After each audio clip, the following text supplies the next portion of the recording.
وما انفقتم من نفقۃ او نذرتم من نذر فإن اللہ یعلمہ، جو بھی تم اللہ کی راہ میں خرچ کرتے ہو اور جو بھی نذر تم مانتے ہو یا نذر گزرانتے ہو اللہ کی جناب میں، تو اللہ کے وہ علم میں ہوتا ہے۔ نذر کے بارے میں نے عرض کیا تھا کہ قرآن مجید میں اگرچہ یہ بات تو ہمیں معلوم ہوتی ہے کہ اگر نذر مانی جائے، منت مانی جائے، تو پھر اس کا پورا کرنا ضروری ہے۔ یوفون بالنذر ویخافون یوما کان شرہ مستطیرا، سورۃ الدہر میں بھی آیت آئی ہے، نذر کے پورا کرنے والے جو ہیں ان کی وہاں طرح کی گئی ہے۔ البتہ میں نے عرض کیا تھا کہ جہاں تک نذر کا اصلاً معاملہ ہے تو میری طبیعت کچھ اس کو قبول نہیں کرتی، مناسبت نہیں ہے میری طبیعت کو کہ اللہ کے ساتھ اس طرح کا معاملہ کیا جائے کہ اللہ اگر یہ میرا کام تو کر دے تو پھر میں تیرے لیے اتنی خیرات کروں، اتنی نفل پڑھوں گا یا اتنی عبادت کروں گا۔ اس طرح کی سودے بازی اللہ تعالیٰ کے ساتھ کرنا کچھ اچھا نہیں لگتا۔ اس پر سوال بھی آیا تھا، میں نے پھر عرض کیا تھا کہ میرے پاس دلیل کوئی نہیں ہے، لیکن میں تو صرف اپنا جو بھی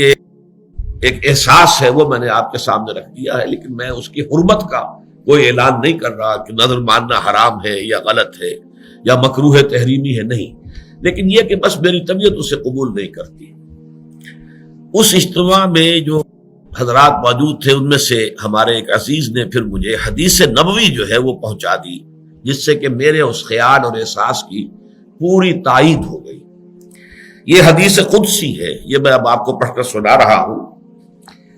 یہ حدیث قدسی جو ہے احمد ابن حنبل رحمہ اللہ کے مسند میں موجود ہے، اس کے علاوہ بخاری شریف میں بھی موجود ہے، حضرت ابو ہریرہ سے بھی، حضرت عبداللہ ابن عمر سے بھی۔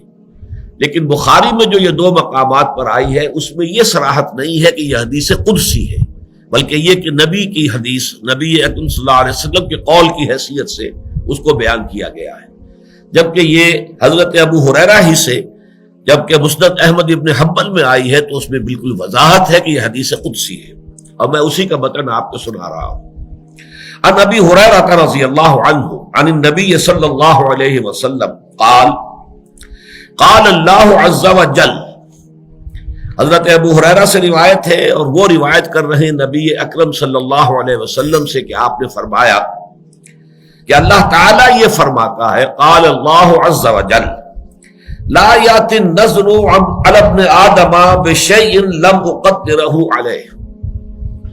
نظر ماننے کی وجہ سے ابن آدم کو کوئی ایسی شے نہیں ملتی جو میں نے پہلے سے اس کے لیے مقدر نہ کر دی ہو، یا نظر کا ماننا نہ ماننا اس اعتبار سے گویا کہ بالکل برابر ہے۔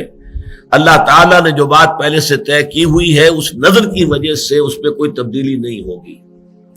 فرمایا قال اللہ عز وجل لا یاتی النذر علی ابن آدم بشیء لم اقدرہ علیہ ولکنہ شیء استخرج بہ من البخیل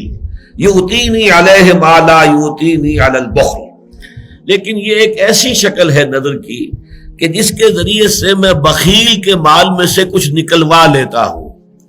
اگر یہ بخل جو ہے اس کے اوپر مسلط رہے اور وہ نظر نہ مانے تو وہ مال نہیں نکالے گا، وہ نہیں صدقہ و خیرات۔